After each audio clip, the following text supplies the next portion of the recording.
పిలుస్తారు? సంయుక్తాక్షర పదాలు. Very good. మరి వీటిని ఎలా చదవాలో తెలుసా? తెలియదు సార్. ఓకే, ఇప్పుడు తెలుస్తుంది కానీ సరే, నీవు చెప్పినట్లుగా ఈ పదాలు సంయుక్తాక్షర పదాలు.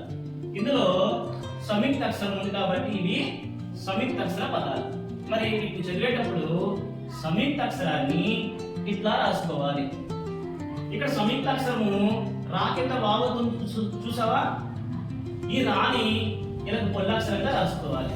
తర్వాత దాని కింద ఉన్నటువంటి వావొత్తుని అక్షరంగా మార్చుకుని రాసుకోవాలి. ఇప్పుడు సర్వము, సర్వము. ఓకేనా? నెక్స్ట్ రెండో పదం చూడు. ఇక్కడ రా కింద జావత్తు ఉంది. ఇది సంయుక్త అక్షరం. దీన్ని ఎలా రాసుకోవాలి? పైన అక్షరాన్ని పొల్లక్షరంగా, కింద ఉన్నటువంటి ఒత్తిని అక్షరంగా మార్చుకొని రాసుకోవాలి. అప్పుడు గర్జన, గర్జన. ఓకేనా? అదే విధంగా చివరిగా ఉన్నటువంటి ఒక పదం చూద్దాం. ఇక్కడ ఉన్నటువంటి కాక దీర్ఘాన్ని యథావిధిగా రాసుకుంటాం.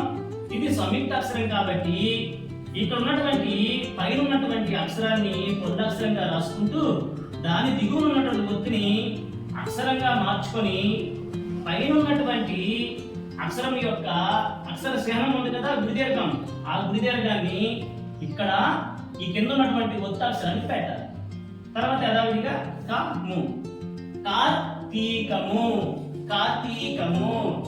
అదే విధంగా ఈ పదాలన్నీ కూడా మనం చదువుకోవచ్చు. ఓకేనా? ఇప్పుడు సంయుక్తాక్షర పదాలు ఎలా చదవాలో నేర్చుకున్నాం కదా. నేను ఒక రెండు పదాలు ఇస్తాను, మీరు చదవాలి అదే విధంగా. ఓకేనా?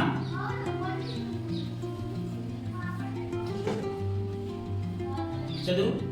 ఇందాక నేర్చుకున్నాం కదా, అదే విధంగా చదువు.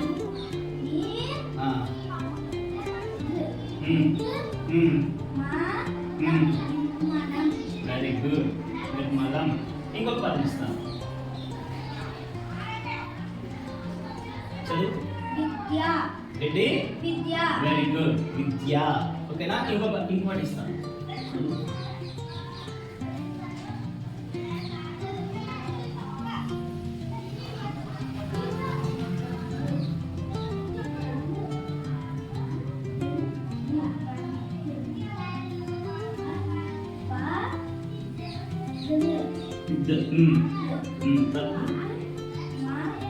ఇది ఏమొద్దు?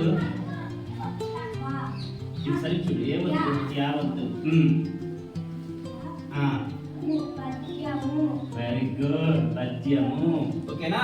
ఇదే విధంగా చదువుకోవాలి. అర్థమైందా?